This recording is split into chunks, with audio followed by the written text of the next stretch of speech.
में गरीबी के अनुमान पर चर्चा करना है। दूसरा प्रश्न का यह भाग कह रहा है गरीबी के लिए जिम्मेदार कारक, यानी कि गरीबी के क्या क्या कारण है वो पूछ रहा है। दो चीज समझ में आएगा। और तीसरा पार्ट जो कह रहा है दूर करने के कार्यक्रम, यानी योजना कार्यक्रम पर चर्चा करें। यही तीन चीजें इस प्रश्न में, बस यही तीन चीज इसमें लिखना है। पहले लाइन में गरीबी लिख लीजिएगा, कल परिभाषा बताया था क्या क्या लिखना है।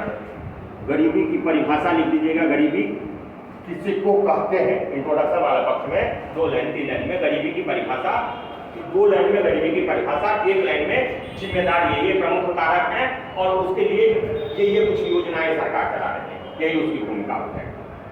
ठीक है, प्रश्न के अनुसार ही भूमिका तय करना है। गरीबी की 2 लाइन में परिभाषा दीजिए, उसके बाद 1 लाइन में कारकों को लिख दीजिए और 1 लाइन में आप यह बता दीजिए कुछ प्रमुख योजनाएं हैं। ये हो गया, यही भूमिका हो जाएगा। अब आ जाइए मुख्य उत्तर पर।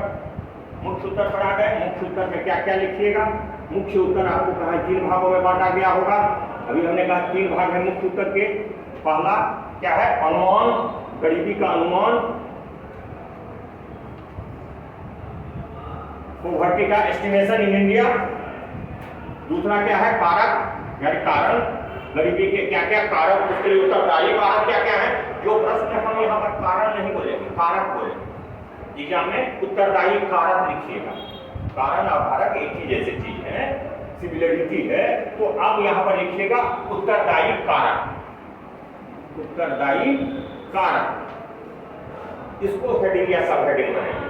और तीसरा सरकार के कार्यक्रम, सरकार के कार्यक्रम, यही 3 हेडिंग बना करके होगा। प्रश्न के हिसाब से ही आपको अपना हेडिंग सब हेडिंग चयन करना है। पहला बेसिक बात है आंसर लिखने का। अपने हिसाब से हम प्रश्न में पूछ रहा है उत्तरदायी कारक, आप लिख जाए कारण। बहुत अच्छा नंबर दे देता है, लेकिन बहुत अच्छा मन नहीं माना जाए। जो प्रश्न में शब्द इस्तेमाल है लिखिएगा होगा, उसी शब्द को आप इस्तेमाल करें। चलिए, गरीबी का अनुमान भारत में, गरीबी का अनुमान। अभी बात में एक चीज और इंट्रोडक्शन वाले पक्ष में अधिक के संदर्भ में, आज के संदर्भ में तो है पुराना क्वेश्चन, लेकिन आज के संदर्भ में यदि हम लिखें इसी प्रश्न को, तो 2 चीज आप वहां पर इंट्रोडक्शन में जरूर दीजिएगा। आज के डेट, आज के डेट में हम लिख रहे हैं, हो सकता है यह भूमिका हमारा 2 महीना बाद होगा तो बदल सकता है, मे भी बदल सकता है, लेकिन हम चाह रहे हैं जो आज के डेट में यदि हम इसको लिखते हैं, हम पिछले वाला भी छोड़ रहे हैं, तो हम 2 चीज की चर्चा यहाँ भूमिका में निश्चित रूप से करेंगे। एक ग्लोबल हंगर इंडेक्स की, और दूसरा अभी 2 महीना पहले अगस्त सितंबर में एफसीआई ये कहा है, अभी ये सॉरी ग्लोबल हंगर इंडेक्स, ये अभी जो आया है क्या, um multi dimensional poverty index की निश्चित रूप से चर्चा करेंगे। निश्चित रूप से इसकी चर्चा होनी ही चाहिए। यह क्या कह रहा है, और यह स्थिति एक चीज की कोरोना के बारे में भी चर्चा कर दीजिएगा। कोरोना ने भारत में गरीबी की संख्या को, गरीबी के घटने की दर को, कि एमपीआई कुछ और कर रहा है, तो आप यहाँ पर दूसरे शब्दों में कह सकते हैं गरीबी के घटने की दर पर थोड़ा लगाम लगाया। ये बात तो कहा ही जा सकता है कोरोना के संदर्भ में, गरीबी की घटने की दर पर थोड़ा लगाम लगाया। समझ रहे हैं हम क्या कह रहे हैं, नेगेटिव सेंस में ही जा रहे हैं, हम कह रहे हैं पॉजिटिव तरीके से, लेकिन सेंस हमारा नेगेटिव है। ठीक है, अब इसके बाद गरीबी के अनुमान पर जब आप आइएगा तो दो चीज कितने कहा है, एमडीआई में कितने कहा है, अभी उसमें कितना कहा है, या अभी लेटेस्ट अनुमान है गरीबी का, लेटेस्ट भारत वाले में अनुमान यही ना है। लेटेस्ट अनुमान यह कहा है कि लगभग 41.5 करोड़ लोग कब से कब तक, आंकड़ा 2005 से लेकर के 2021 का आंकड़ा है, जो इतने में अभी हम कल चर्चा कर रहे थे what is multi dimensional poverty index, बता रहे थे मुख्य रूप से 3 आधारों पर आधारित है, स्वास्थ्य, शिक्षा तथा जीवन विकास, 3 चीजों पर आधारित। इन 3 चीजों के आधार पर यूनाइटेड नेशन तथा ऑक्सफोर्ड के द्वारा जो सूचकांक को तैयार किया जा सकता है, उसके हाल के रिपोर्ट में, लेटेस्ट अद्यतन रिपोर्ट में भारत में 2005 से लेकर के 2000 इस सेंटेंस के रूप में 2021 में गरीबी में घटने का ट्रेंड बताया गया है। क्योंकि यहाँ पर यदि ऐसा लिख दिए तो एक आंकड़ा कट चार्ट बनाइए और यहाँ पर लिखिए, यहाँ पर लिख सकते हैं आप। तो 2005 में कितनी गरीबी थी या 2021 में कितनी गरीबी थी, एमपीआई के अनुसार कितना परसेंटेज घटा है, वो आंकड़ा कह रहा है। आंकड़ा था 2005 में कह रहा है 55, भारत के लगभग 55.51% गरीब थे। 2005 का आंकड़ा कहा, अभी कह रहा है वो एमपीआई जो 16.4% गरीब, क्या उसका आंकड़ा है, यूनाइटेड नेशन का आंकड़ा है। उस समय कह रहा था 55.1% थे, जो घट करके 2021 में 16.4% आ गया। यह यदि यह परसेंटेज के समझ में आंकड़ा के संदर्भ में ले गया तो 41.5 करोड़ करीब लोग 41.5 करोड़ गरीबी से बाहर आए हैं इस दौरान 5 से 21 के बीच। यानी यह आंकड़ा का परसेंट के संबंध में यह आंकड़ा में देख देंगे तो इतना लोग आ जाएंगे। एमपीआई का थोड़ा सा यहाँ पर आधार की चर्चा करना है, क्योंकि यह लेटेस्ट रिपोर्ट है जिसमें 2 लाइन ज्यादा लिखिएगा। लेटेस्ट रिपोर्ट है ना, तो इसमें में जो 2 लाइन ज्यादा लिखिएगा। इसके अतिरिक्त भारत में जो गरीबी की एक आंकड़ा अनुमान और दीजिएगा, जो विश्व बैंक के अनुसार गरीबी का अनुमान किस आधार पर लगाया जाता है। गरीबी के निर्धारण, गरीबी के अनुमान के लिए गरीबी के निर्धारण किसके आधार पर किया जाता है, प्रति व्यक्ति प्रति दिन आय के आधार पर कितना कितना। लेटेस्ट आंकड़ा क्या कहता है, अद्यतन आंकड़ा आया है वह कह रहा है $2.15 प्रति व्यक्ति प्रति दिन। कितना यदि वह आय है, कितना आमदनी है, तो वह क्या है, वह गरीब नहीं है भारत में। इससे कम है, इससे कम जीवन प्रति व्यक्ति प्रतिदिन, इससे कम यदि आय है तो वह गरीब है। यह लेटेस्ट आंकड़ा भारत के संदर्भ में आया है। कौन दिया है, कौन दिया है, वर्ल्ड बैंक ने दिया। और उसके जो आंकड़ा आए हैं अभी हाल ही में जो रिपोर्ट उसने दिया है भारत के संदर्भ में, वह गरीबी के बारे में कहता है कि उसका जो रिपोर्ट है वह गैर सरकारी संगठन भारत का है, CMIE। पूरा नाम क्या है, पूरा नाम क्या है, CMIE का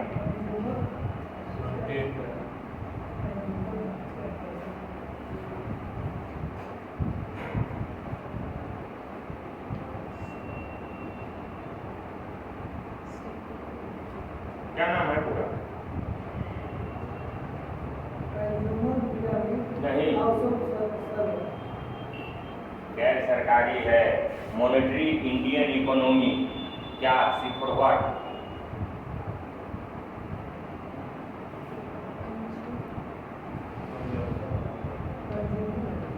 नहीं,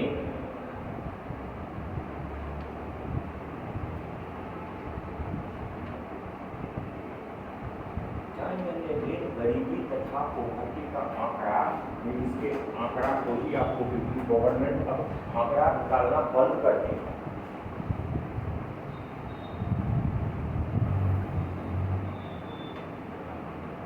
centre for monitoring Indian economy, centre for monitoring Indian economy, यह गैर सरकारी संगठन जब से NSSO ने अपना रेगुलर सर्वेक्षण बंद करके आंकड़ा जारी नहीं किया है, 2018 में भी आंकड़ा जारी किया था, उसके बाद बंद कर दिया। उसके बाद इसी के आंकड़ा को आधार बनाया जाता है, गवर्नमेंट अब आंकड़ा नहीं निकालती, इसी के आंकड़ा को एक मानक मान सकते हैं और इसी के आधार पर विश्लेषण आपको कर सकते हैं भारत में गरीबी का। तो यह आधार बनाया है, इसमें CMIE का आंकड़ा शामिल है। CMIE का आंकड़ा CMIE का आंकड़ा कह रहा है अभी भारत में 2020 में कह रहा है, उसका लेटेस्ट जो आंकड़ा CMIE का आया था वो कोरोना से पहले का। CMIE अपना 3 महीने हर 3 महीने के इंटरवल पर इसके संबंध में आंकड़ा जारी करता है। लेटेस्ट आंकड़ा उसका 2019 का है, कोरोना से जस्ट पहले का है। उसमें वह कहा था जो भारत में गरीबों की संख्या, भारत में गरीबों की संख्या मतलब गरीब घरों की संख्या का 1.1 2011 से 19 में 2011 से 19 में वह ग्रामीण तथा शहरी क्षेत्रों के बारे में दे रहा है। ग्रामीण तथा शहरी क्षेत्रों में ग्रामीण क्षेत्र के 14.1%, 14.7% तथा शहरी क्षेत्र के 7.9% लोग गरीबी में 11 से 2019 के बीच, यानी यह ड्रॉप हुआ, इतना कमी आया। 2011 में यह 14.7% अधिक थे। किसके कंपेरिजन में? 2019 के कंपेरिजन, यानी कोरोना से पहले का फिगर है यह। यानी कहने का मतलब यह हुआ, जो यह आंकड़ा कहता है कि भारत में ग्रामीण 11 से 19 तक का आंकड़ा कहता है, जो भारत में ग्रामीण गरीबी तेजी से घटी है इन कंपेरिजन टू शहरी गरीबी, अर्बन गरीबी, क्योंकि इसके घटने का रफ्तार करीब 15%, 14.5% के आसपास है, जबकि इसके घटने का रफ्तार मात्र 8%। यही आंकड़ा कह रहा है ना। यानी भारत में वैसे ओवरऑल गरीबी ग्रामीण क्षेत्र में ज्यादा है, लेकिन कह रहा है यह आंकड़ा जो घटने की दर वह पिछले 8-9 साल में 2011 से 9 तक इस क्षेत्र में ज्यादा है, यानी तेजी से इस क्षेत्र में गरीबी घट रहा है। अनुमान के आधार पर यदि हम कहिएगा, अनुमान किस किस आधार पर लगाया जाता है, तो कुल में अनुमान योजना आयोग का कार्य समूह ने लगाया। योजना आयोग का कार्य समूह, योजना आयोग का कार्य समूह ने इसके बारे में योजना लगाया। फिर उसके बाद योजना आयोग के बाद एक दूसरा संगठन आया, वह था बीएम दांडेकर एंड रथ की, दांडेकर एंड रथ समिति। 1971 में दांडेकर एंड रथ समिति, दांडेकर एंड रथ समिति 1971। यह गरीबी का अनुमान। तीसरा जो इसके संबंध में आया, उसके बाद आया 70 के लास्ट में 1979 में अलग समिति, वो ये अलग थे, अलग समिति, अलग योजना आयोग के ही सदस्य थे, अलग समिति आई 1979 में। इसकी चर्चा होगी, इसके बारे में दो तरह नहीं कीजिएगा, लेकिन इस जो यह सब समिति की रिपोर्टें चर्चा का विषय है, बहुत डिटेल में नहीं है, आज के संदर्भ में बहुत रेलिवेंट नहीं है। दो तीन आंकड़ा जो आज के संबंध में रेलिवेंट है, मतलब पिछले एक दशक के दौरान, 2 दशक के दौरान, वो है लकड़वारा समिति का रिपोर्ट। लकड़वारा समिति, लकड़ावाला समिति, लकड़ावाला समिति 1993 में इसकी रिपोर्ट 1993 में।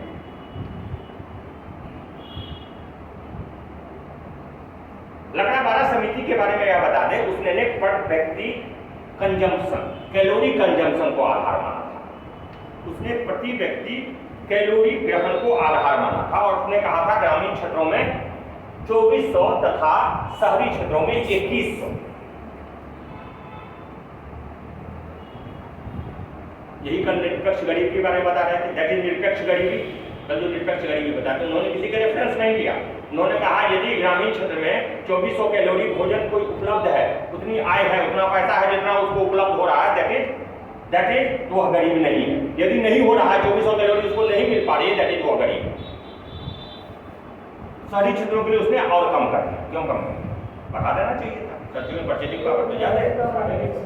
हाँ, मेन बात वही है जो ग्रामीण क्षेत्र में रहने वालों प्राइमरी इकोनॉमी से जुड़े हुए हैं, अर्थव्यवस्था के प्राथमिक सेक्टर से। अर्थव्यवस्था में प्राथमिक सेक्टर में श्रम का मूल्य अधिक होता है, शारीरिक श्रम अधिक करने पड़ते हैं, दैट इज कैलोरी कंजम्पशन अधिक होगा। शहरी क्षेत्र में सेकेंडरी तथा टर्शियरी क्षेत्र से जुड़े हुए रहते हैं, तो वहाँ शारीरिक श्रम, औसतन शारीरिक श्रम की कम जरूरत पड़ती है, जिसके कारण उन्होंने शहरी क्षेत्रों के लिए प्रति व्यक्ति आवश्यकता को घटा। यही बात किया लकड़वारा समिति ने। तीसरी समिति आई उसके बाद, इसकी समिति के भी रिपोर्ट पर कुछ विवाद थे, बहुत परफेक्ट कोई नहीं है। तेंदुलकर समिति, सुरेश तेंदुलकर समिति 2009 में गरीबी के अनुमान के लिए सुरेश तेंदुलकर समिति, सुरेश तेंदुलकर समिति, गरीबी के अनुमान के लिए सुरेश तेंदुलकर समिति 2009 में। और इस समिति ने ही मौद्रिक व्यय को, उपभोग व्यय को, प्रतिदिन उपभोग व्यय को आधार मान लिया। इसने माना कैलोरी को सुरेश तेंदुलकर ने कहा एक व्यक्ति एक दिन में मतलब न्यूनतम आवश्यकता कितना है, कितना पैसा उसको होना चाहिए, प्रति व्यक्ति प्रतिदिन व्यय कितना करेगा तो उसको होगा, तो हम उसको गरीब नहीं मानेंगे। इतना यदि हो रहा है तो हम उसको गरीब नहीं मानेंगे, इससे कम है तो वो गरीब। इतना होना चाहिए। कितना? उपभोग व्यय। उपभोग व्यय मतलब किसी पे उपभोग व्यय, प्राइमरी सामग्री क्योंकि लोअर लेवल का न्यूनतम भाग है तो दूसरे पर व्यय कर नहीं सकता। न्यूनतम उपभोग व्यय, उपभोग में न्यूनतम है दैट मींस ऑलरेडी या गरीबों के लिए होगा, उस वर्ग के लिए ही होगा, क्योंकि अन्य वर्ग में तो उपभोग में ऑलरेडी आ जाएगा, उसको उपभोग में से मतलब ही नहीं है वहां पर। यहाँ पर उपभोग में उस वर्ग का जो किस लाइन को हम गरीबी देखा कि किस लाइन को हम मान ले कि यह गरीब नहीं है और ये इसको मान ले हम गरीब है। तो गरीबी के अनुमान पर आधारित इसकी समिति थी। और अंतिम समिति जो उल्लेखनीय है वह है रंगराजन। रंगराजन सबसे बाद में यही रंगराजन समिति भी आया है, जो कि आया है 2014।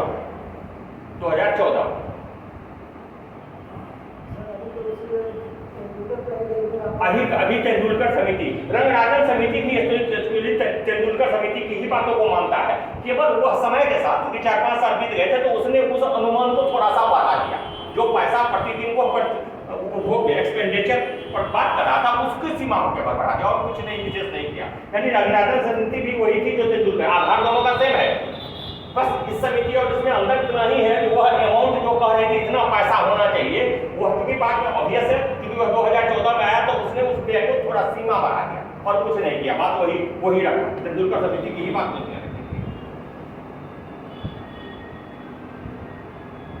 लेटेस्ट में कल योजना बात नीति आयोग वाला बात जो है उसको थोड़ा चर्चा कर दीजिएगा। तो उसके बाद 15 नीति आयोग आया है, उसके बाद वह बातें करना शुरू किया है। तो नीति आयोग वाला 2 लाइन जो कल लिखाए थे उसके बारे में भी चर्चा कीजिएगा। लेटेस्ट बात इस संबंध में नीति आयोग। हाँ, तेंदुलकर समिति के बाद अब हम पढ़ेंगे 2014 तेंदुलकर समिति के आधार पर रंगराजन समिति, और उसके बाद भी आएगा वो भी यही कहा, लेकिन उसका जिक्र करने 2014 समिति है। और उसके बाद क्या आ गया है? नीति आयोग आ गया है। कि नीति आयोग इस संबंध में अर्थव्यवस्था की मॉनिटरिंग के लिए अपने आंकड़ा देता है। आधार यही माना है, नो डाउट आधार वही माना है, लेकिन उसके संबंध में कुछ बातें जो कही है किस को वह आंकड़ा वह चीजें वह तथ्य रख दीजिएगा। इसके आधार पर आप गरीबी का अनुमान का आंकड़ा यहाँ पर देखना पड़ेगा। ये आंकड़ा रखना थोड़ा सा टफ काम। यह आंकड़ा जो दीजिएगा वह आंकड़ा याद रखना टफ काम है, लेकिन 2-3 आंकड़ा मेरे हिसाब से आप याद रख सकते हैं। तेंदुलकर समिति ने 11-12 में कितना कहा और रंगराजन समिति उसके बाद जो है वह कितने लोगों को गरीब माना, यह आंकड़ा आप पेश कर दीजिएगा। तेंदुलकर समिति 11-12, तेंदुलकर समिति ने 11-12 में कहा भारत में 11-12 में करीब 21.9% लोग गरीब थे। गरीबी की अनुमान क्या है?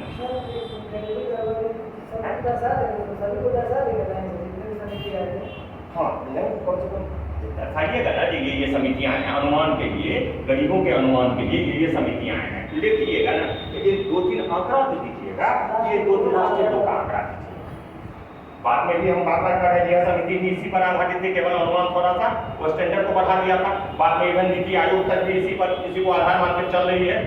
तो इसीलिए इस दोनों का आंकड़ा आप पहले 4-5 का आंकड़ा भले नहीं याद रखिए, पुराना आंकड़ा नहीं याद रखिए।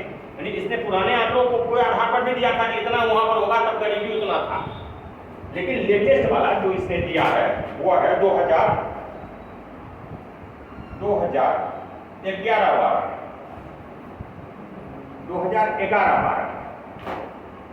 यह सुरेश तेंदुलकर समिति, सुरेश तेंदुलकर एसटी हम एसटी सुरेश तेंदुलकर एसटी समिति ने और रंगराजन समिति ने क्या कहा, आर समिति ने क्या कहा? यह कह रहा है रंगराजन तेंदुलकर समिति कह रहा है 11-12 में भारत में करीब 21.9% गरीब थे। कितनी जनसंख्या, जितनी भारत की जनसंख्या थी, कितनी जनसंख्या थी इस समय भारत में? करीब 122 करोड़ थी ना। तो इसके आधार पर यदि हम आंकड़ा सही अर्थ में निकालें तो यह निकाल सकते हैं कितने लोग भारत में गरीब थे। 22% के आसपास 122 करोड़ का निकाल लीजिए, वही लगभग इतने गरीब थे भारत में। यहाँ पर उसी समय रंगराजन समिति कहती है कि नहीं, यह 29.5% लोग गरीब थे इस वर्ष। उनका आंकड़ा कहता है नहीं, इस समय 29.5% लोग गरीब थे। अब इन्होंने एक चीज और किया है जो अभी हम यहाँ पर बता रहे थे। अभी यहाँ पर बता रहे सीएमई जो आंकड़ा पड़ता है, भारत में दो चीजें स्पष्ट है गरीबी के संदर्भ में। दो चीजें स्पष्ट ये है कि भारत में रूरल तथा अर्बन, ग्रामीण तथा शहरी, जब गरीबों की बात आती है तो ऑब्वियसली इस दोनों इकोनॉमी के भी दो अलग अलग पहलू हैं। इस आधार पर लोग पहलू से 2100 और 2400 हमने आंकड़ा दिया था, सुरेश तेंदुलकर समिति ने अलग अलग आंकड़ा दिया था ना। सुरेश तेंदुलकर समिति ने नहीं, अलग समिति ने कहा था 2100 और 2400, यही कहा था ना। यानी यह बात एस्टेब्लिश जितने रिपोर्ट देखिएगा यह है कि भारत में एक गरीबी के अनुपात के आधार पर हम नहीं कह सकते हैं कि भारत में यही गरीबी की स्थिति ग्रामीण तथा शहरी क्षेत्रों में अलग अलग, मतलब एक ही। यदि हम इस आधार पर देखें, रीजन के आधार पर देखें, तो शहरी तथा ग्रामीण क्षेत्रों में स्पष्ट डिमार्केशन नजर आता है, स्पष्ट अलगाव नजर आता है। शहरी क्षेत्रों में गरीबी कम है और ग्रामीण क्षेत्रों में अधिक है। इसका मूल कारण वही है, इकोनॉमी में दोनों में अंतर है।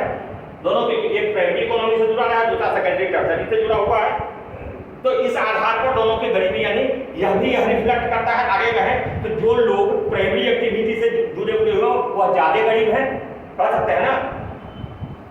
उन लोगों पर जो लोग, जहां के लोग मोस्टली सेकेंडरी तथा टर्सरी क्षेत्रों में जुड़े हैं वहां पर गरीबी कम है। यह न केवल भारत में है, तो भारत के विभिन्न राज्यों के संदर्भ में भी हम ऐसा दिखा सकते हैं।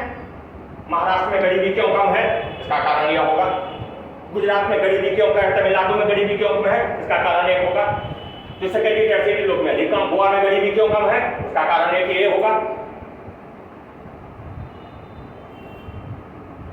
अमेरिका में गरीबी क्यों कम है, यूरोपियन, पश्चिमी यूरोपीय देशों में गरीबी क्यों कम है, इसका कारण एक ये होगा क्योंकि सेकेंडरी तथा टर्सरी क्षेत्र से ज्यादा लोग जुड़े हुए हैं। हम भारत के संदर्भ में भी कर रहे हैं, विश्व के संदर्भ में। बिहार में गरीबी इसलिए भी अधिक है, बिहार के बाद बिहार में गरीबी इसलिए प्राइमरी एक्टिविटी, इस बात को यह साबित करता है। अर्थात ग्रामीण बिहार में गरीबी इसलिए भी कम है कि यहाँ पर ग्रामीण आबादी अधिक है, कह सकते हैं ना। इसका भी एनालिसिस यही होगा जो इसलिए भी गरीबी है, ग्रामीण आबादी अधिक है। 90% के अराउंड ग्रामीण आबादी है, 89% यहाँ ग्रामीण आबादी है, तो इसीलिए ओवरऑल यहाँ पर है गरीबी अधिक है, ओवरऑल गरीबी भी अधिक है और ग्रामीण गरीबी भी अधिक है। ये सारे कारण हम यहाँ पर एक्सप्लेन कर सकते हैं। ये एक्सप्लेन करने की जब बात आएगी तब ये जो आंकलन था, यह दो आधार पर हम कहना चाहते थे, यह इकोनॉमी के आधार पर यह दोनों सेक्टर में, ये दोनों क्षेत्र अलग अलग है।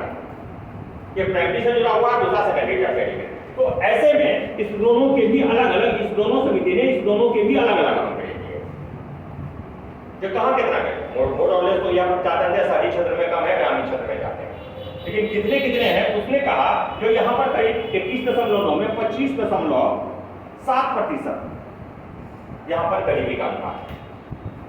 और आज करीब करीब 1/4 जनसंख्या यह तेंदुलकर समिति कर रही है, जो ग्रामीण क्षेत्र की करीब 1/4 जनसंख्या क्या है, गरीब है। इतना ही प्रतिशत हुआ ना, 1/4 ग्रामीण क्षेत्र के 1/4 जनसंख्या। यदि हम यही मानते चले तो फिर इसको आंकड़ा निकाल सकते हैं, नहीं निकाल सकते हैं। ग्रामीण क्षेत्र का पॉपुलेशन कितना है इंडिया में, ग्रामीण क्षेत्र का पॉपुलेशन कितना है?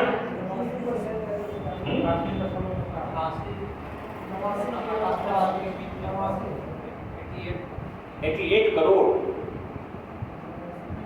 सीधे से 30% मैथ का स्टूडेंट है, 30% निकालना लो।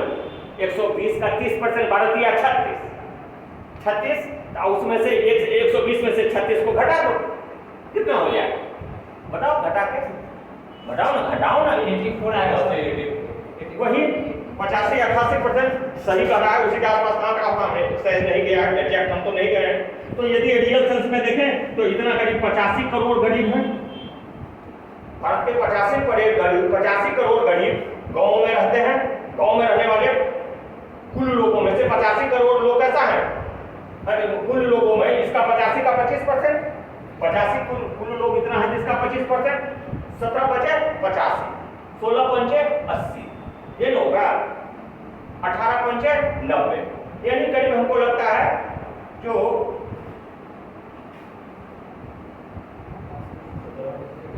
21 होगा, 21 तो 84 होगा ना। यानी 21-22 करीब 21-22 करोड़ लोग 22 गरीब कहां पर रहते हैं? भारत के कुल करीब 22 करोड़ गरीब गांव में। इस आंकड़ा के आधार पर 2011-12 के सुरेश तेंदुलकर के आधार पर यह आंकड़ा बढ़ेगा। फिर यहाँ पर यह शहरी क्षेत्रों के बारे में, शहरी क्षेत्रों पर कम थोड़ा फोकस कीजिएगा, शहरी क्षेत्रों पर फोकस कम हो जाएगा। आपके आंसर का रुझान किधर की ओर होना चाहिए? गरीब क्षेत्रों की ओर। आपका रुझान ग्रामीण क्षेत्रों की ओर होना चाहिए, ये दिमाग लगाना है। शहरी क्षेत्र पर ज्यादा नहीं लिखिएगा, खाली आंकड़ा भले दे दीजिए, लेकिन you have to not analyse much.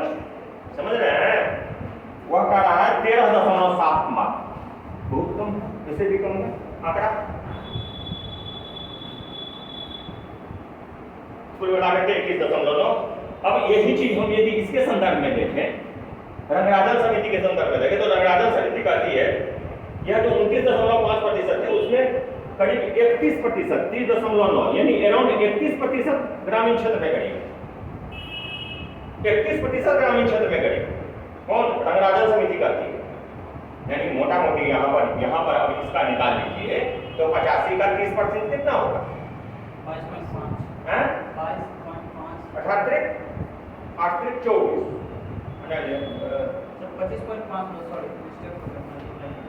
कितना बताओ तुम लोग कितना जल्दी करेंगे?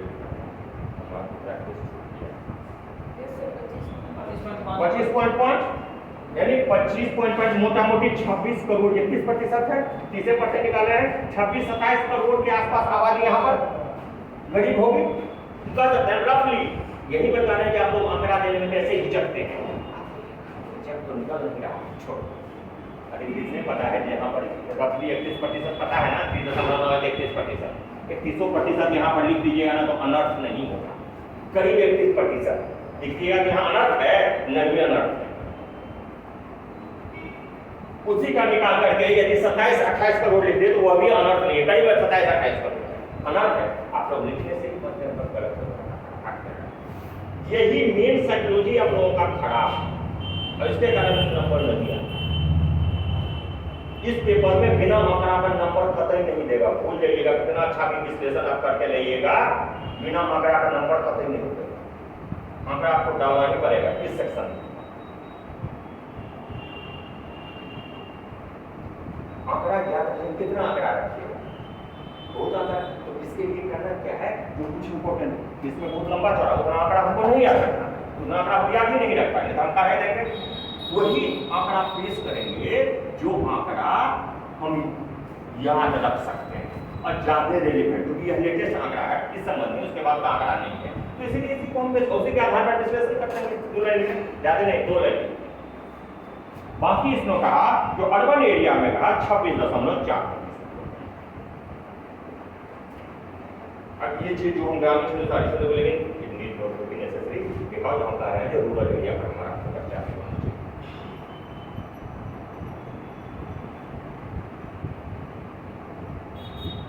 अब हमने गरीबी का अनुमान, इस प्रकार हमने गरीबी के अनुमान बता दिए।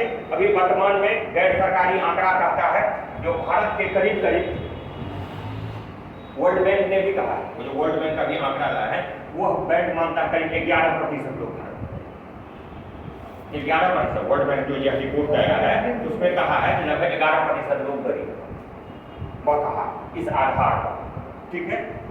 वैसे भी भारत में माना जाता है कि करीब गरीबों की संख्या अनुमान लगा कर करिएगा जो वर्तमान में, क्योंकि अभी सेंसस तो हुआ नहीं है, तो 130-135 करोड़ मान करके चलिएगा, तो उसका 10% भी मान करके चलिएगा, तो 14-15, हाँ, 230 मिलियन है, 230 मिलियन है। तो या फिर इसी आधार पर मानते चलिए तो अपनी अनुमान इतना है, एक अनुमान, यह शब्द लगा देना है एक अनुमान के, अनुमान, it is not exact figure, it is not exact figure, क्योंकि सेंसस भी नहीं आया है तो वर्तमान में हम उसके आधार पर भी नहीं कर सकते हैं, लेकिन एक अनुमान है 130 करोड़ आबादी, 135 करोड़ कही जाती है, तो लगभग इतना गरीब होंगे या माना जाता है। यदि किसी ऑथेंटिक आंकड़ा नहीं हो फिर भी हम यह बता सकते हैं अनुमान, अनुमान। यदि किसी का हवाला है तो हवाला लिखिए और पैक कर दो, ठीक है। अब इसके बाद दूसरा प्रश्न क्या था, उसी का दूसरा पार्ट क्या था, या तो गरीबी के अनुमान था, दूसरा पार्ट क्या था, उत्तरदायी कारक, उत्तरदायी कारक उत्तरदायी कारक के बारे में हम दो स्ट्रेटेजी पर, वैसे बहुत सारे कारक हैं, लेकिन यदि अच्छा आंसर लिखना है तो दो कारक पर हम दो समूहों में बांट। भारत क्या है? एक डेवलप्ड कंट्री है, एक डेवलपिंग कंट्री है। डेवलपिंग कंट्री है, विकासशील देश होने के नाते, विकासशील देश के नाते समृद्धि से जुड़ा हुआ, इकोनॉमिक ग्रोथ से जुड़े हुए कुछ कारक हैं। बेसिकली भारत के जब हम गरीबी का विश्लेषण करते हैं तो विकासशील देश के गरीबी का विश्लेषण कर रहे हैं ना। और दूसरा आधार हम बना सकते हैं इसका असमानता, आय के असमानता से जुड़े हुए गरीबी। गरीबी का एक कारण यह भी है कि नहीं है,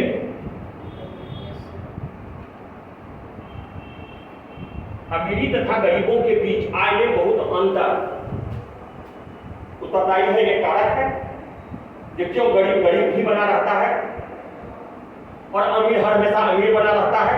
अमीर को अमीर बने रहने का और गरीब को गरीब रहने का प्रोबेबिलिटी क्या है, मैथ के संदर्भ में कहेंगे तो प्रोबेबिलिटी क्या है। उसके पीछे क्या है, असमानता कारण दिखाएंगे, आय की असमानता है बहुत जबरदस्त है इस आधार पर। लेकिन इसको कम में ही लिखना है, दो ही तीन बातें इस पर लिखनी है। मुख्यतः बात जो इस पर लिखनी है वो इस पे बात लिखनी है विकास, विकासशील देश होने के नाते बात में कैसे करेंगे।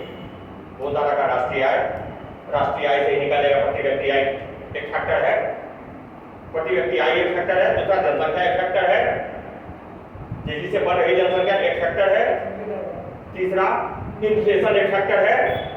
हम लिख सकते हैं ना, इन्फ्लेशन एक फैक्टर होगा, लंबे समय तक इन्फ्लेशन जो बना हुआ रह रहा है, अभी के संदर्भ में उदाहरण दे देंगे, लगातार 9 महीना से 6% से अधिक महंगाई की दर है, वो हम कह सकते हैं वो एक फैक्टर है। यानी महंगाई का दर नियंत्रित न रहना लंबे अवधि में गरीबी बने रहने का एक कारण रहा है। बेरोजगारी तथा अल्प रोजगारी, बेरोजगारी तथा अल्प रोजगारी यह एक कारण रहा है। भारत में किसी क्षेत्र में रोजगार अधिक है, वो कैसा क्षेत्र है, असंगठित क्षेत्र है। असंगठित क्षेत्र का सबसे प्रमुख क्षेत्र है, वहां कोई सुविधाएं भी नहीं है, वहां उसके मिलने वाले आय का कोई लेखा जोखा नहीं है, इसलिए कोई नियंत्रण भी नहीं है। एज वेल एज तो वहां पर प्रति इकाई उत्पादन कम उत्पादन होता है, इसीलिए पारिश्रमिकी भी कम मिलती है। ये सारा विश्लेषण करेंगे तो ये सारी बातें सामने आएंगी ना। प्रति इकाई उत्पादन कम उत्पादन होने के कारण प्राइमरी क्षेत्र से जुड़ा हुआ है, इसलिए वहां पर आय भी कम है। भारत की करीब आधी आबादी पूर्णतः कृषि पर जुड़ी हुई है ना, 48% के आसपास। लेटेस्ट आंकड़ा यही कहता है, यानी लगभग आधी आबादी की स्थिति ऐसा है कि उस क्षेत्र से जुड़े हुए हैं जहां पर उत्पादकता कम है। किसी क्षेत्र में उत्पादकता कम है, और उत्पादकता यदि कम है तो उसी का प्रभाव क्या पड़ेगा, गरीबी पर पड़ेगा, आय पर, लोगों के आय पर पड़ेगा ना, पारिश्रमिकी पर पड़ेगा। पारिश्रमिकी भी कृषि पर निर्भर, क्या ये कहते हैं एग्रीकल्चरल लेबरर्स, कृषि श्रमिक कृषि क्षेत्र में काम करते हैं। तो जब किसानों की ही आमदनी नहीं होगी तो क्या होगा, उसको भी नहीं मिलेगा, उसकी आमदनी कम हो जाएगी, ऑब्वियसली उसकी आमदनी कम हो जाएगी।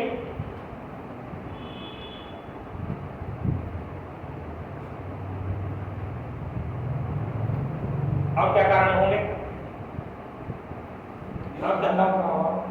ग्रामीण क्षेत्रों में कुटीर उद्योग पर ज्यादा निर्भरता, उद्योग धंधों का इसमें कारण लिखने से ये है कहानी के ये सब आप लोगों का टाइम खाता है। बड़ा कैटेगरी में बांटिए और आंकड़ा पर ज्यादा फोकस कीजिए।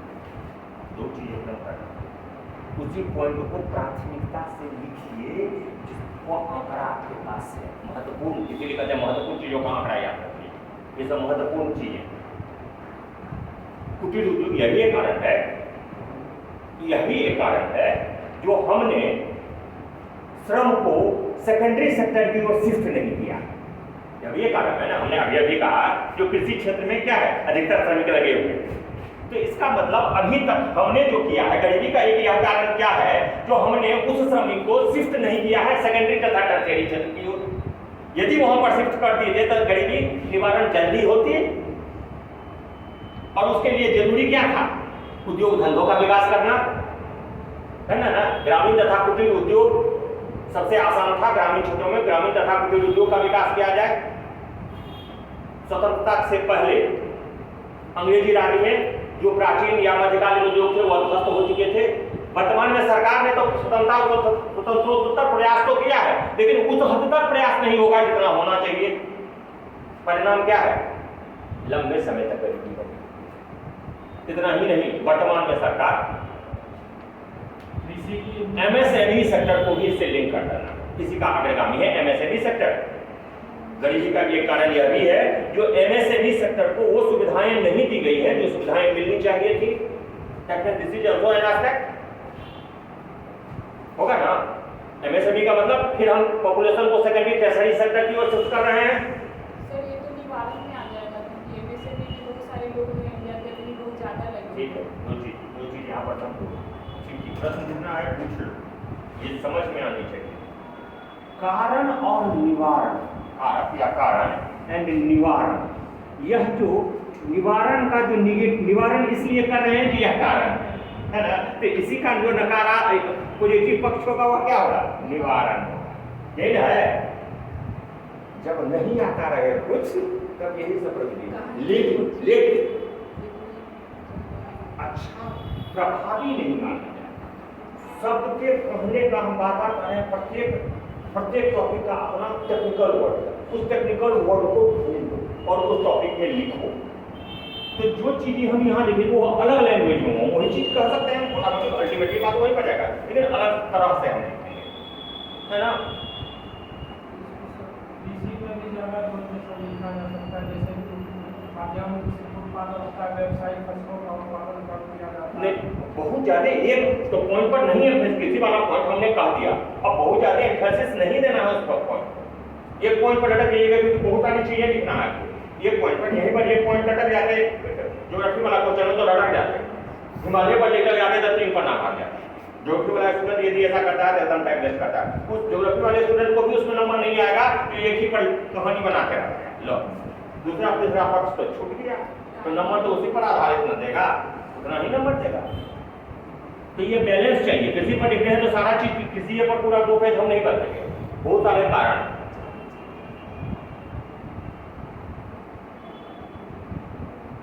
संचार साधनों का विकास नहीं हुआ, यातायात तथा संचार का विकास नहीं हुआ, अवसंरचनात्मक कारण देंगे, है ना। अवसंरचनात्मक कारक में कई सारे पॉइंट आ जाएंगे, उसी अवसंरचनात्मक कारक शिक्षा स्वास्थ्य भी डाल देंगे, डाल करके इसको कर देंगे, उस पॉइंट को कर करके। दूसरा पॉइंट क्या था? सरकार के ये असमानता से, असमानता के बारे में हम कहेंगे कि ऊपरी लेवल पर, वही जो दुष्चक्र वाली बात कर रहे थे अभी कर रहे थे वही समझा रहे, तो ऊपरी लेवल पर जो है वो बने हुए हैं अधिकतर आबादी नीचे स्तर पर गरीब है जिनकी औसत आय कम है, और ऊपरी स्तर पर 30% के आसपास ऐसे लोग हैं, 20 से 30% जो आधे से अधिक संसाधन पर कब्जा किए हुए हैं। ऊपरी लेवल पर रहने वाले 20 से 30% लोग आय के आधे से अधिक संसाधन स्रोत पर कब्जा किए हुए हैं।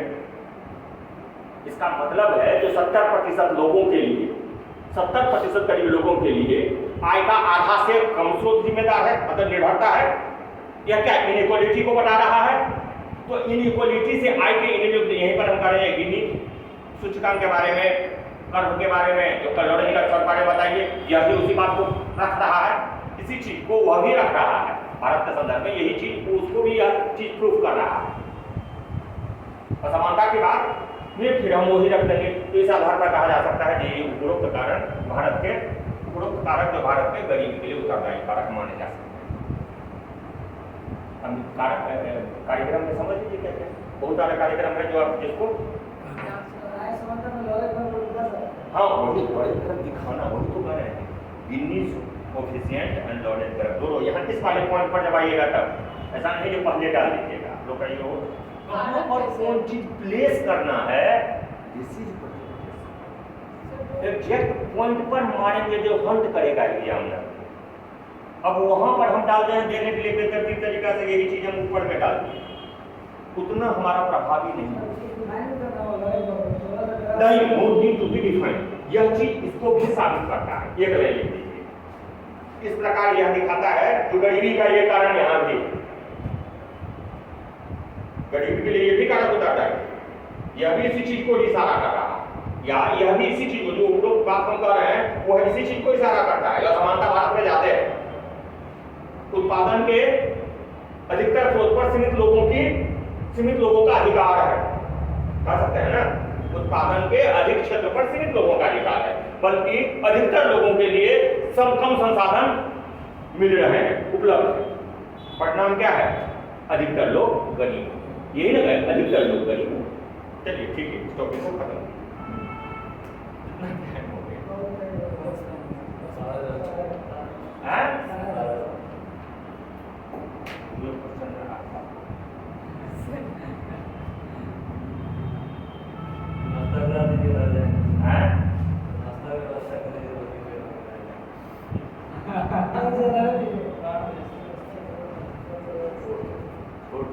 डिस्कस कर लेंगे, आप सब लोग तो क्लास में आते ही ना, कोई ऐसा पकड़ने को नहीं है।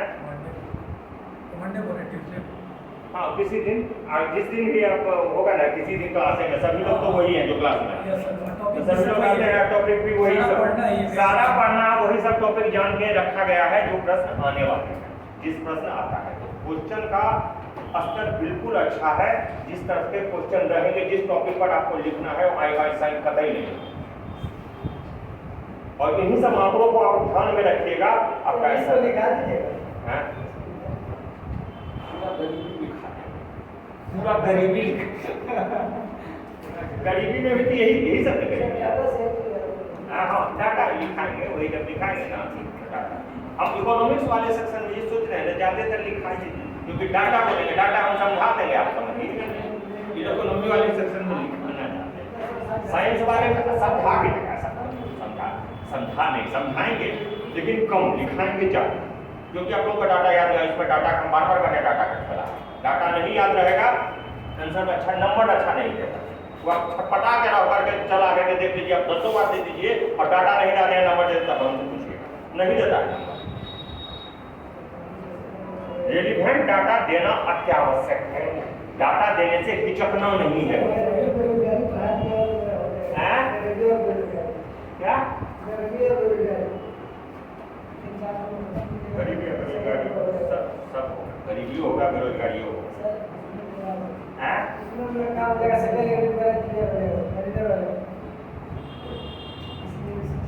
बहुत बोलवाएगा, बहुत बोलवाएगा।